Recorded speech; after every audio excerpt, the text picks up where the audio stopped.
O ano? Palabas-labas ka kasi, di ka naman napalabas. Tara na. Tumakay ka na. Pasok na dito. Uy, tara na. Tara na, mamaya na malabas.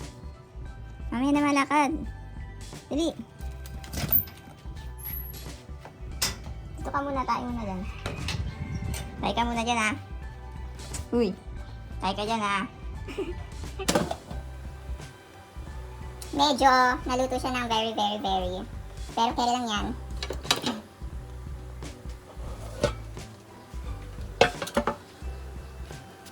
Mainit.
Hey, stop it. That is Blacky. Can't you see it's Blacky? Oh no, don't ruin. It's Blacky. Our old dog. Don't ruin her. Hello, baby Topi. Nico na. Chika. Isang.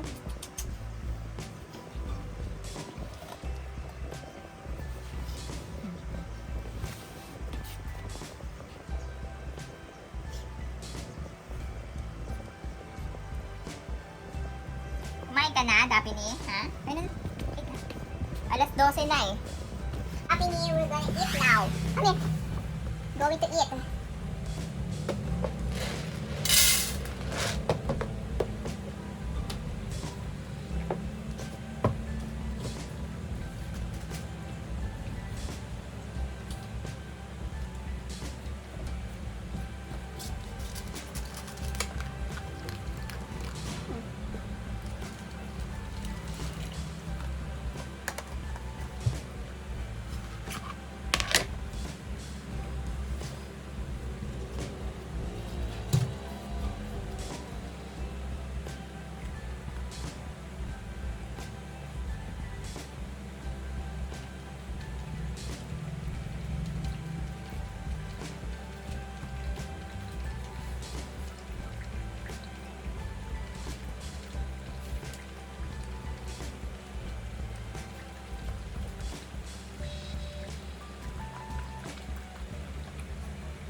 Wow!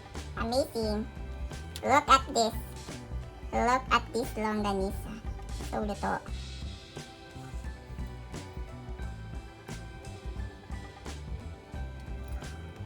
Look at that.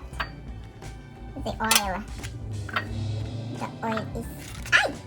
The oil is gone. Now, going to eat. Yeah, that is my lunch. Daphne already eat. So, ako naman ang magla-lunch.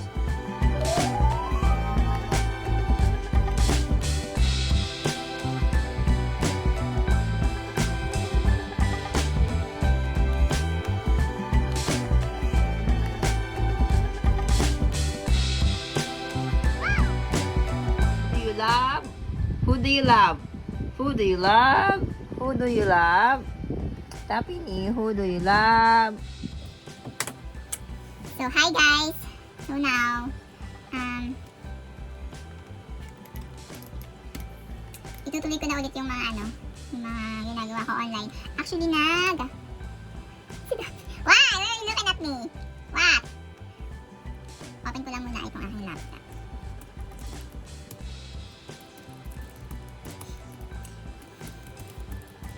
Kasi guys, from the past few months, siguro mga ilang months na, nag-start ako mag-self-study online class. Kasi last time, siguro last year, nag-try ako mag-entrance exam sa isang university.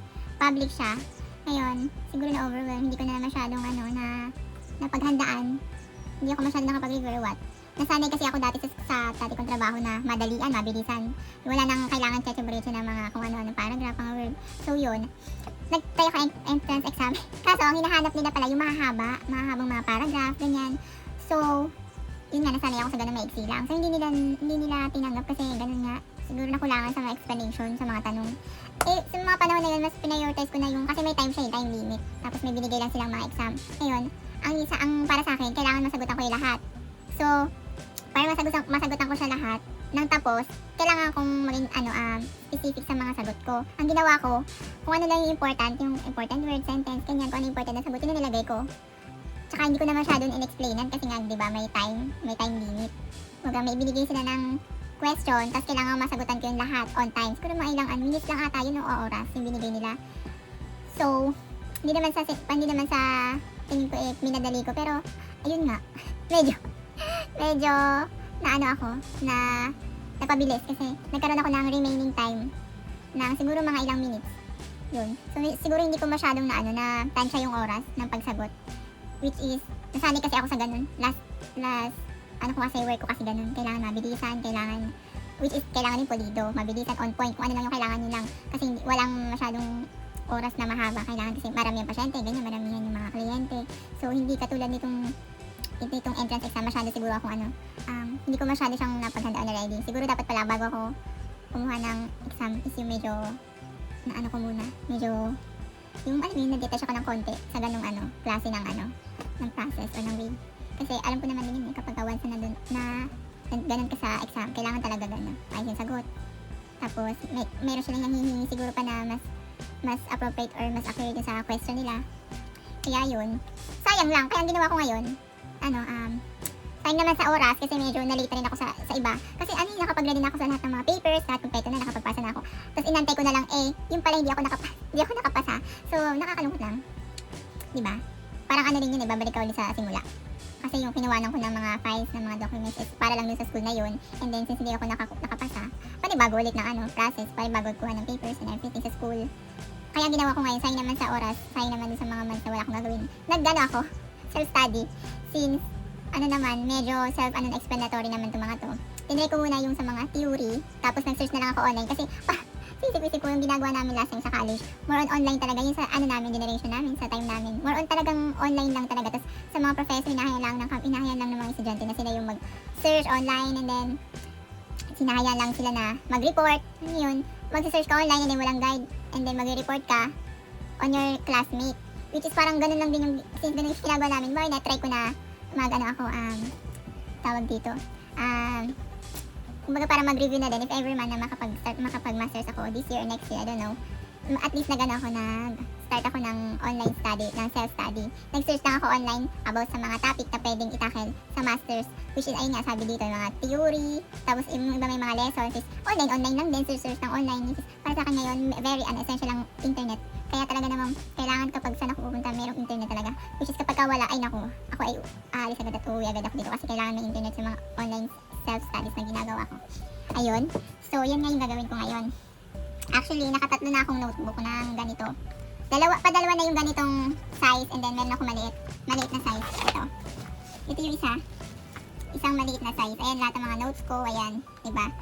Kung tutuusin, alam nyo guys, mas madami pa yung sinunod ko ngayon compared nung college kami. Kasi, nung college kami, more on lahat talaga, hindi ko lang bakit ganun yung generation namin na more on search and then copy paste and then print. Ganun lang.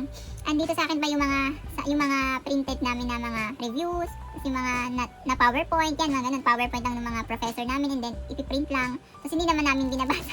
Kasi hindi ko alam bakit ganun yung sa generation namin na more on talagang labas lang kami sa field. Ganun. Hindi talaga kami yung sa loob ng room na siguro yung mga lower years, mga ganun kami. Pero yung mga medyo upper year na hindi na masyado. Kasi siguro na yung time na yung sa OJT na kami, on the job training na, which is more on print na lang, ganyan. Tapos kailangan talaga babasahin, pero hindi namin nagagawa kasi siguro ganun nga yung nangyayari. Masyado kami nagbibigay na oras sa labas. Ayan, ito, pataro ng notebook ito na nagamit ko. Yan, more on ang dami ng mga notes. Lahat ito, hindi ko pa nababasa din yung iba yung sa huli. And then, ito, yung iba naman dito, yung mga old notes ko na hindi ko nasulatan. Yan ko na lang din sinulatan, diba? Yun, that's it. And then, magsisearch lang ako dito online. Yan, sa laptop. And then, good to go na. Susulatin ko lang and then, babasahin ko din. Self-explanatory naman. Tsaka siguro, naiintindihan ko rin naman siguro kasi usually naman, more on self-explanatory naman. Saka kapag may mga hindi ako naiintindihan, inaano ko na lang din siya sa internet. Ganun na talaga ang ano ngayon. Kaya nga sabi ko, ang suswerte ng mga estudyante ngayon kasi ang dami na nilang mga resources, not unlike ours. Sobrang hirap pa ng mga resources namin dun eh. Mahirap pa din, dati mahirap kami sa internet nun kasi nagko-com shop lang, bihira lang yung mga internet sa bahay, then bihira lang yung cellphone na pwede mag-internet, mahal pa, ganyan. Tapos, yung mga panahon na yon hindi pa ganun siguro kataas yung yung kalidad ng bansa. So talagang hindi pa ganun kataas yung mga resources, kalaki yung mga resources. Ganun. Mga gipit din kasi malaki yung tuition namin nun eh. So talagang budget hindi na nagpapagbigyan ng percentage na malaki yung sa ganyan nga. Kasi sa mga online studies na ganyan. More and bibigyan na lang sa allowance, tuition, ganun. So yeah. Mag-search muna ako dito. Ito yung mga pinagkukuhanan ko ng guide. Yung mga next ko na isa-search online studies. Ayan, ito yung mga sinearch ko online. Yung mga possible Master's Program Curriculum. Ayan siya. Tapos, tinignan ko din kung ano yung mga possible na topic. Nakalagay din lang naman din yun eh. Then, siguro for review na lang din. If ever, kung saan man ako makapasang school. If ever. Ayan, nakalagay dito yung mga theory. Hindi ko na lang pa natatakil is ito. Yung developmental, motivational, family cycle, solution focused, problem solving. Yun na lang. 5 na lang sila. Actually, itong mga ito, from the past few months, ito is more on essential sa paggawa ng case study, which is pinagtuunan ko din talaga at binigyan ko din siya ng oras. Kasi kahit naman masters or doctoral, ginagamit pa rin siya talaga. Kailangan master ka din sa paggawa ng case study, which is yun yung pinakang center, yun yung pinakang essential sa pagiging social worker. Yung case study. So, ayan.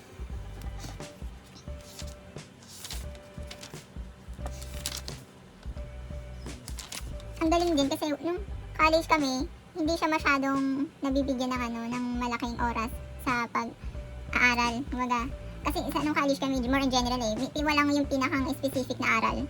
Pag lesson, daily, general siya eh. Hindi siya katulad yung ngayon na kapag ka mag-self-study ka, na as in siya lang, ang dami mong matututunan, super. Ang daming mga lesson na hindi siya makukuha sa school, na ito kahit sa self-study mo lang, self-lesson, explanatory, madami kang matututunan. Siguro sa na rin yan, sa pag-angat na edad, sa maturity mo, dun mo mabibase yung sa understanding mo sa mga lesson na to, which is, ang galing lang, ang nakakatawa kasi, ang swerte ng mga tao na nagkakaroon ng pagkakataon na malaman yung mga ganitong lesson, yung mga ganitong topic. Kasi, napaka-relevant, napaka-essential niya for daily life, daily essential. Ang galing lang, kasi kapag binasa mo to, tapos may natutunan ka, very helpful siya for our daily life. Tsaka, kung maraming tao nakakaalam ito, siguro magiging maganda yung magiging maganda yung takbo ng pamumuhay ng bawat isa.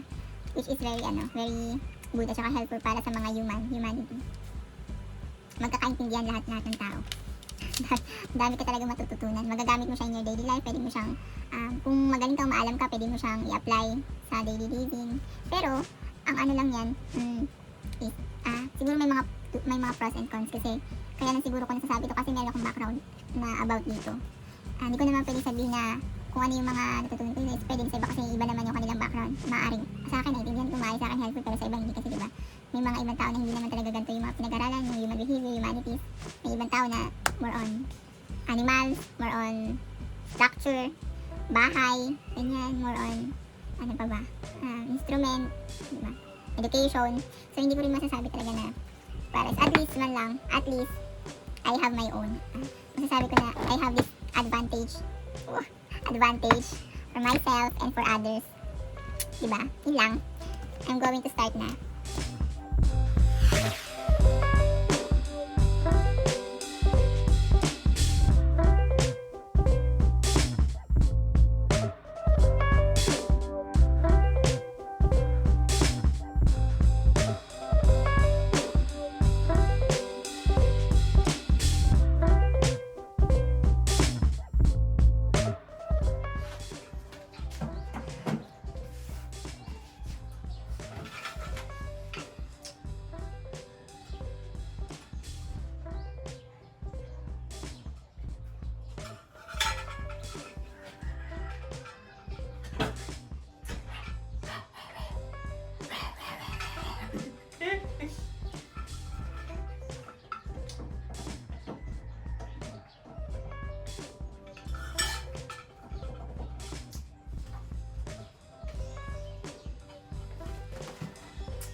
What's the matter with you? Hey, what's up? Hi guys, I'm back. So obvious naman, di ba nakapajama na ako kasi gabi na. So kanina, nag-explain ako dun sa ginagawa kong online studies. And then after nun, ano na naman ginawa ko? Ay makikita niyo sa video. So since gabi na, syempre, hindi makakalimutan dapat ang pag-skincare. So for now, ang ginagawa ko lang muna yung skincare pag gabi is yung sa eye cream ko. Ito mga skincare ngayon is mga bigay-bigay lang from from Christmas gifts siya. Ito lang. Itong last year na Christmas.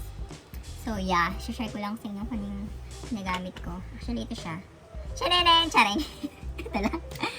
Ito lang ang ginagamit ko na eye cream na skincare for now. Kasi lately minimize ko na muna yung mga paglalagay ko ng skincare sa face ko kasi unang-una magastos. Kalawa,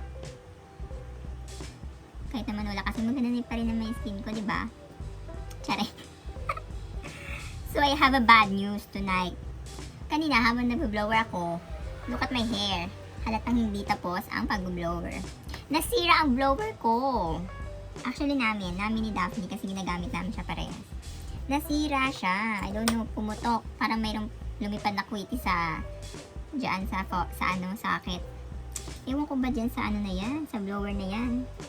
Ang mali ko kasi mura lang ko lang siya nabili. Siguro mga 200, 300 lang. So pag pala ganun, madaling masira.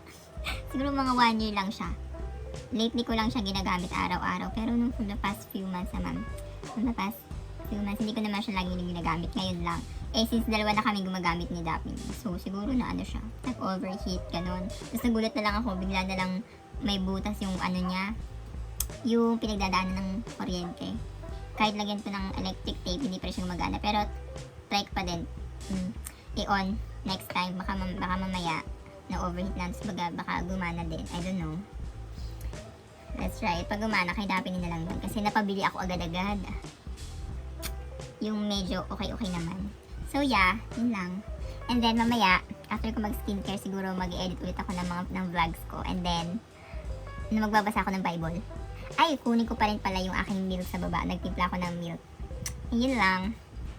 Tapos maglalagay ako nito. Ito ay eyebrow gel. Ilalagay ko din ang aking eyebrow kasi parang naman siya. Nagiging maayos ang aking kilay. Tsaka parang tumutubo din na siya eh. Madali din siya makahaba ng kilay tsaka ng pilik mata. I don't know. Parang piling ko lang. Yan. Tapos lalagyan ko din yung pilik mata ko. Yan. Diba? Ganon. Yun lang. Okay, so guys, see you on my next vlog. Bye-bye!